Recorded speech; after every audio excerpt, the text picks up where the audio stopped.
Good morning, all of you. I welcome you all to Sarkaria, and I hope that you all must be doing great. So let's start our today's discussion for 26th of December. So the first article is talking about that Prachanda, that is Pushpa Kamal Dahal, he has been named as the Prime Minister of Nepal, and he is the leader of Parliamentary Party of the Communist Party of Nepal. And talking about India Nepal relationship, so we share a unique relationship which is based on deep cultural connect and warm people to people ties. So you can find out more about India Nepal relationship. Then Madras High Court has criticized a sessions judge, a judicial magistrate, and the police for being ignorant of the legal procedures, even in a case involving national security. So it raises the question whether we need to come up with such a mechanism that we are ensured that such people they are aware about the legal procedures, and obviously they cannot be ignored, especially when it comes to the cases which involves national security.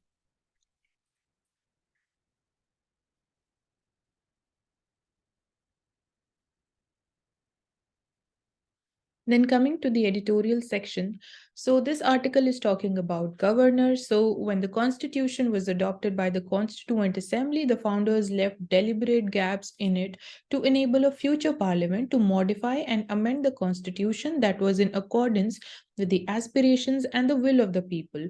So there were certain gaps left by them, and this ostensibly it gave birth to a constitution with glaring misses. So obviously there were certain things missing which were left by the founders of the constitution. Basically that it was for the purpose that in future, as per the situation, things can be changed and they can be added to the constitution. But when we talk about Article 200, it does not prescribe any timeline for the governor to provide assent to the bills that has been sent to it by the legislative assemblies of the states. So this has been used to the advantage by the governors of various opposition ruled states to obfuscate the mandate of democratically elected governments. So basically, we can say this becomes a discretionary power of the governors because there is no timeline, no time period mentioned in Article 200 in the Constitution, which says that governor needs to take a decision or provides his assent to any bill that has been sent to him or her by the legislative assembly. And that's how the governor misuses this power in delaying or basically not providing the assent to certain bills, specifically when we talk about the opposition ruled states. And so the question arises, can the governor just sit on the bills endlessly? Is there really this power, whether this power rests with the governor or not, is the question. So how the court it has maintained that the governor must honor the will of the legislature, and that the president or the governor they can act only in harmony with their council of ministers. So this is, we can say, in a way how the constitution can be interpreted.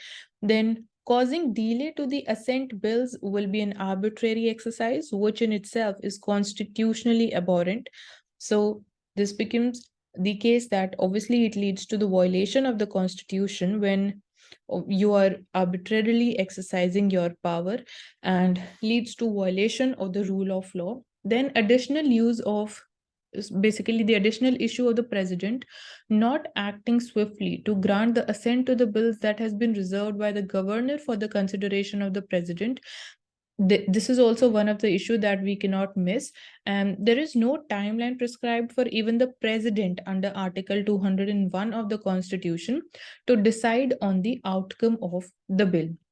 So even the same goes for the president, and this is, we can say, related to Article 201 of the Constitution. So 200 talks about the governor and 201 talks about the presidential power. So there is a timeline of 6 months applicable to the state assembly to reconsider the bill if the president decides to refer it back to the house. So when we talk about the time period in case of governor and the president, there is no time period as such specified. However, there is a timeline and time period fixed when it comes to the state assemblies, on the basis of which basically if the same bills they are referred back again to them, so they have to decide on it within a period of 6 months.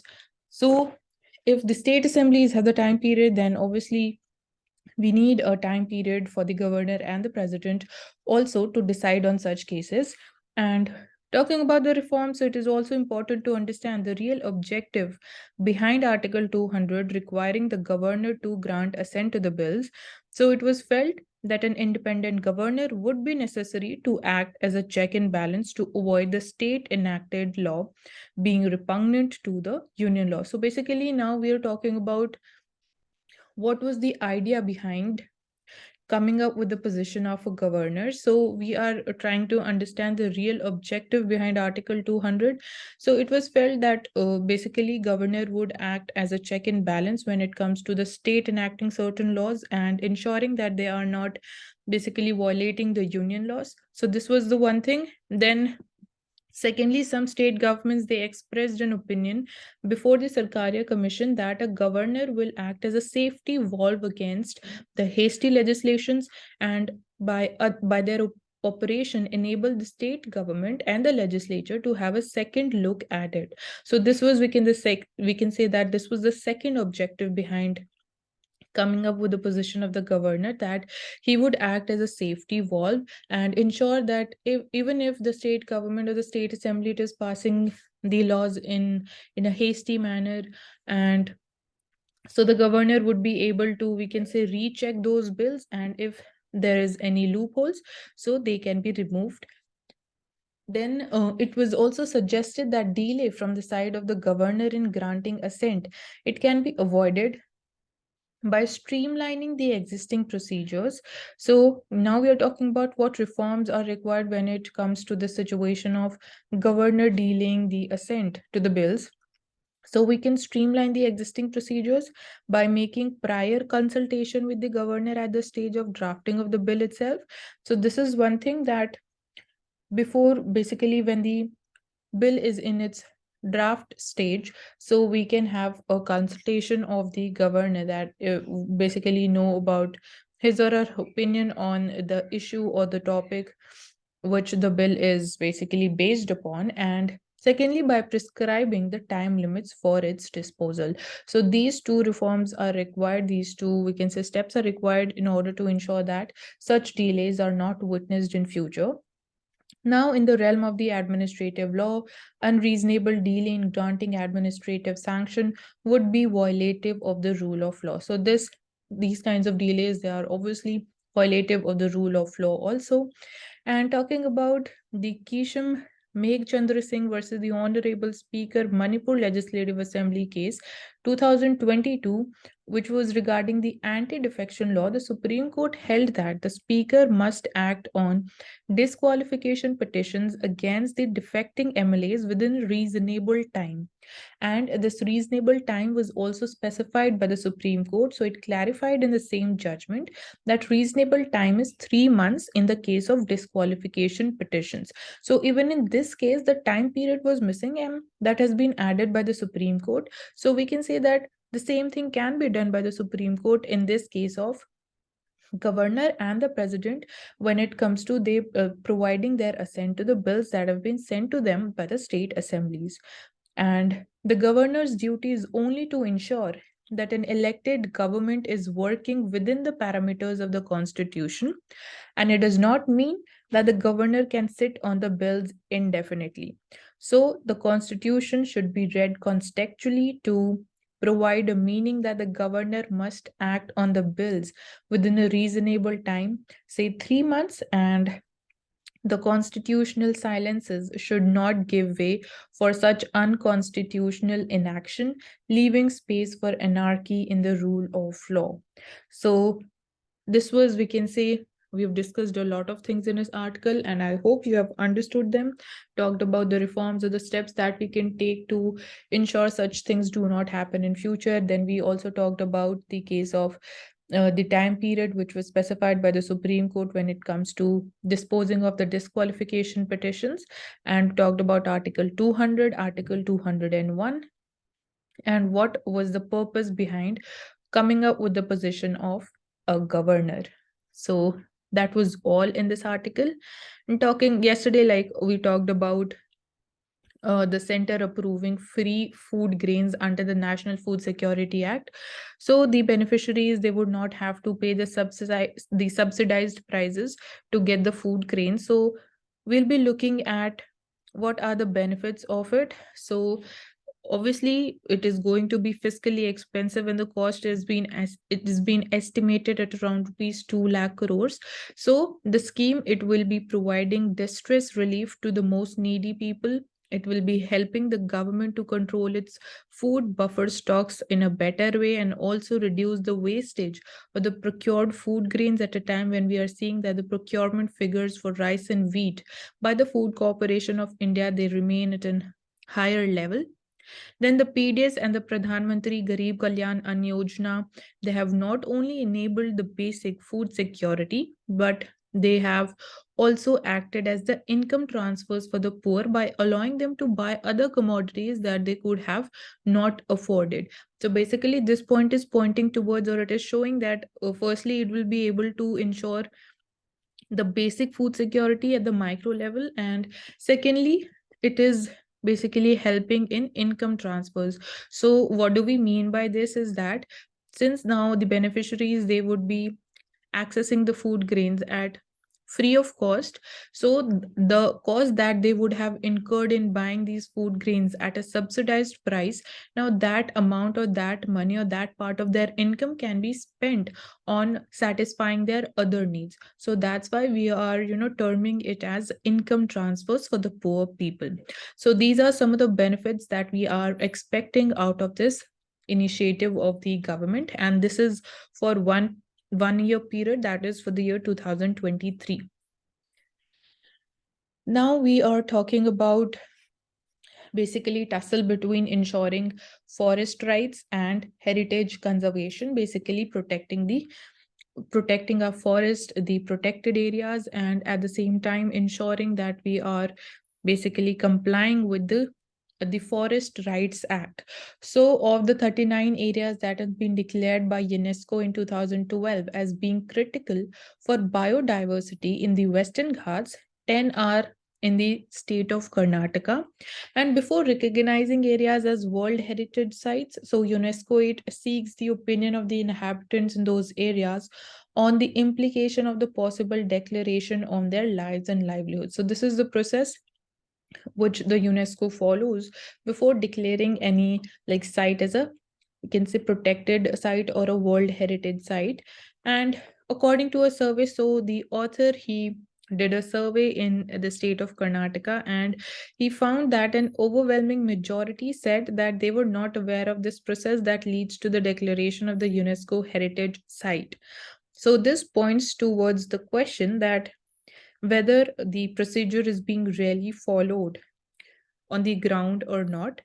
Now, talking about their protection to the forest rights to the forest dwellers in those areas. So, majority of the forest dwellers, they claimed land measuring not more than 1 acre, and it clearly shows that the claims, they were nowhere close to the ceiling of the 4 hectares, which is permitted under the Forest Rights Act. So you should be knowing about this land ceiling that stands at 4 hectares. And in case of the scheduled tribes, so the reasons that were cited were that they were attributed to fresh encroachment. So they're in basically the lands that they were claiming, they were attributed to fresh encroachments. So these are the basically reasons why their applications are rejected. And next, they are also said that the claimants, they were not living on the lands that they are claiming. So we can say that they have been encroached, and the claimed lands, they are being on the Pesari Bhumis, which are the wasteland or the revenue land. So that's why that is also one of the reasons why their applications are rejected. Then, in case of other traditional forest dwellers, it was mainly the failure to produce the evidence of dependency and dwelling on the forest land for 75 years.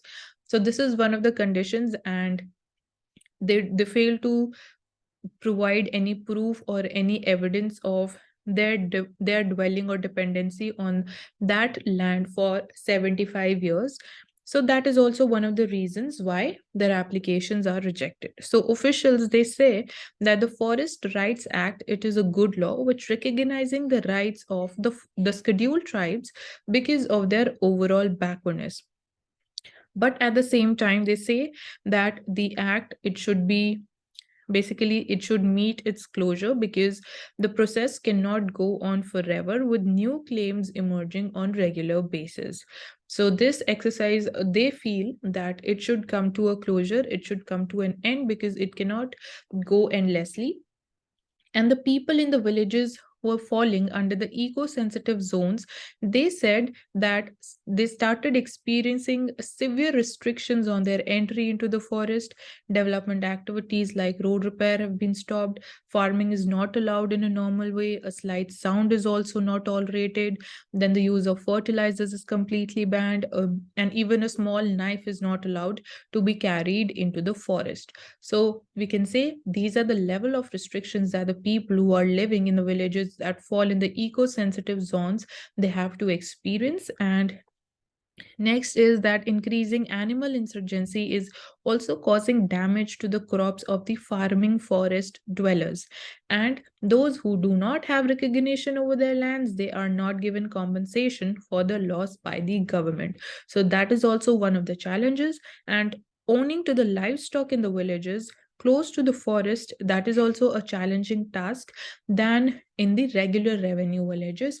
So that is also one of the challenges that the people, the forest dwellers, have to face when it comes to livestock rearing. And talking about the current status, so the respondents, they were in possession of the lands claimed under the FRA, even though their applications, they were either rejected or they were still pending.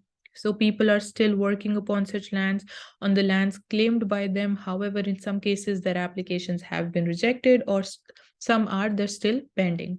So these things needs to be cleared out as soon as possible. And most forest dwellers, they said that they were still deprived of the basic facilities and other government benefits extended under various schemes and programs, as either they don't possess the records of rights, tenancy, and crops that is required along with the title of the land. So that is, we can say, the basis on the basis of which they are not even provided with the basic facilities by the government under several schemes and policies that are there.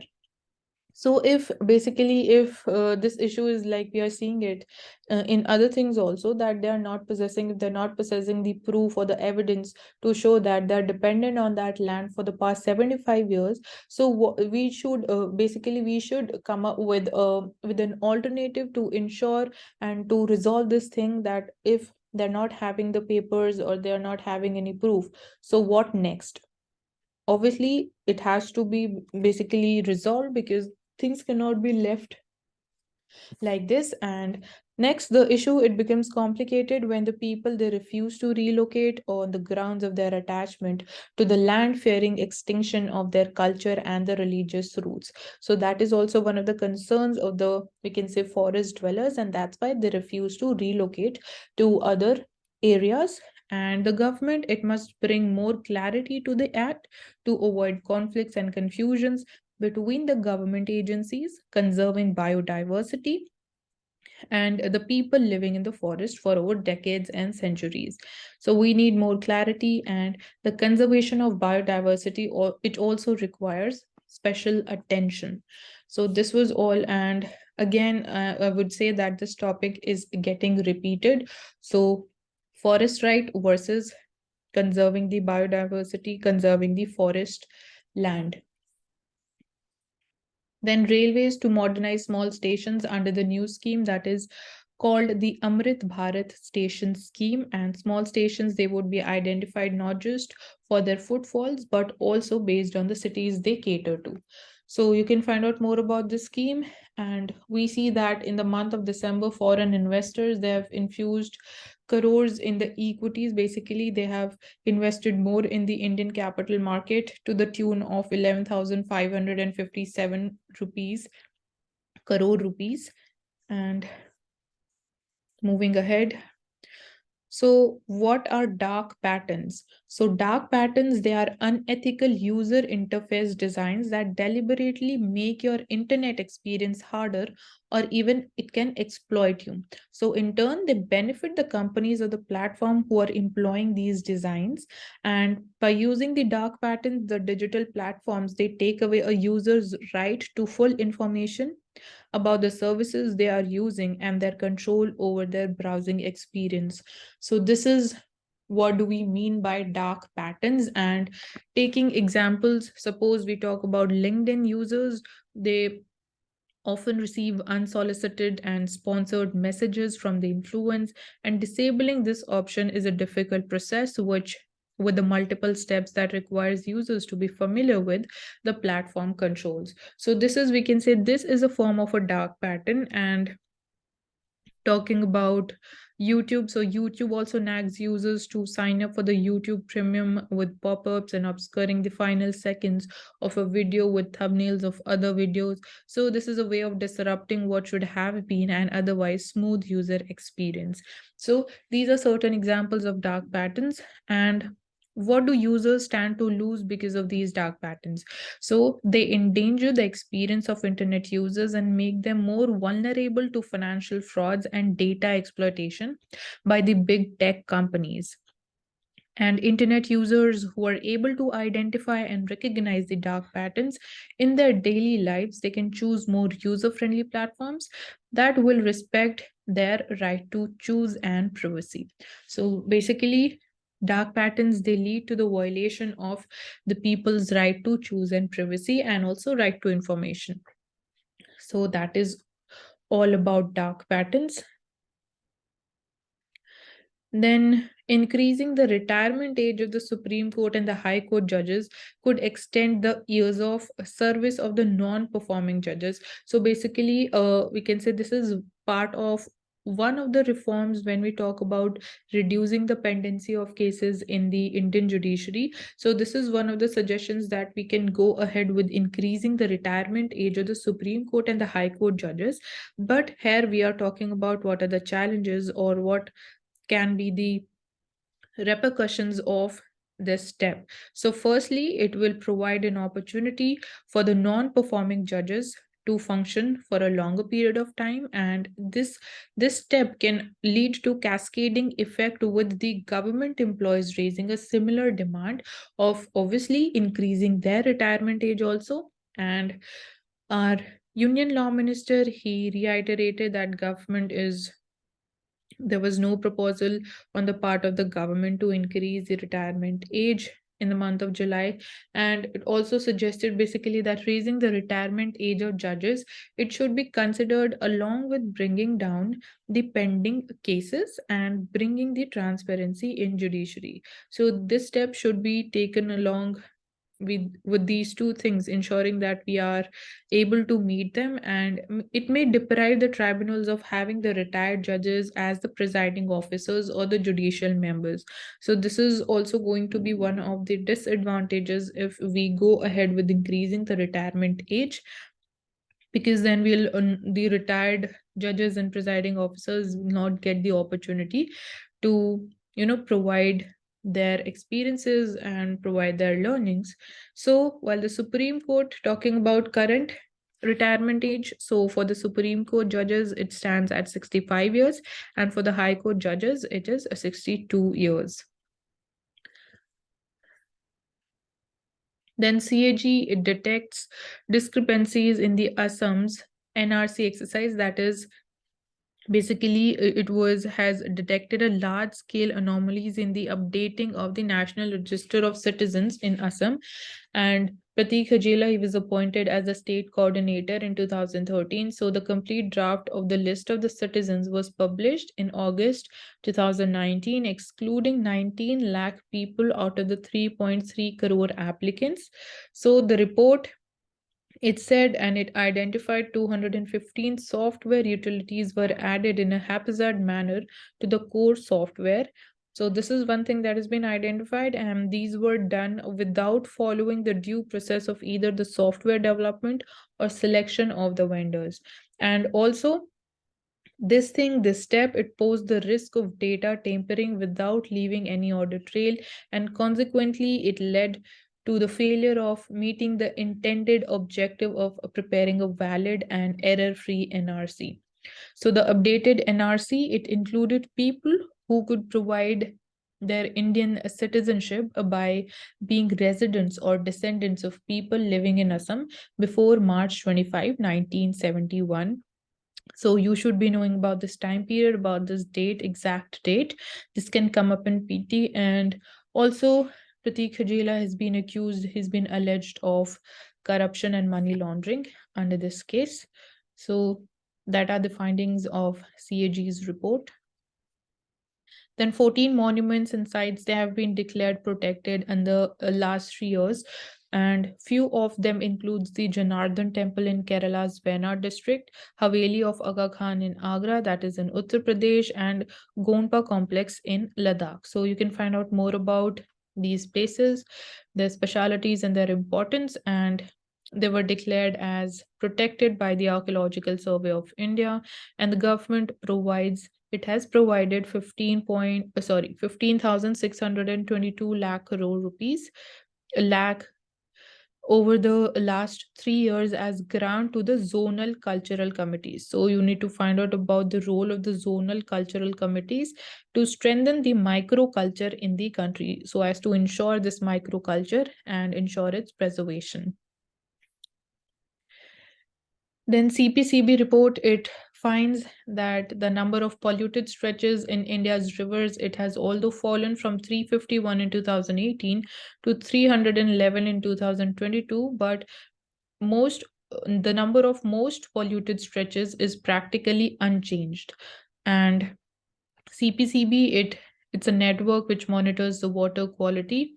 And talking about the biochemical oxygen demand, which is BOD, if it exceeds 3 milligrams per liter, that is identified as a polluted location. And two or more polluted locations, that if they are identified on a river in a continuous sequence as they are considered as a polluted river. So that is we can say the basis on the basis of which we basically categorize a river as a polluted river. And if BOD exceeds 3 milligram per liter, then we identify that particular location as a polluted location. So BOD less than 3 milligrams per liter means that the river stretch is fit for outdoor bathing, and with the BOD exceeding 30 mg per liter, that is considered priority 1 area or a location, which means that it is the most polluted and it needs the most urgent remediation. So that is there. And Gujarat and Uttar Pradesh, they have the highest number of priority 1 river stretches. So these are the two states. And so we know that we have Namami Gange scheme. So this is a central sector scheme. You can find out more about it.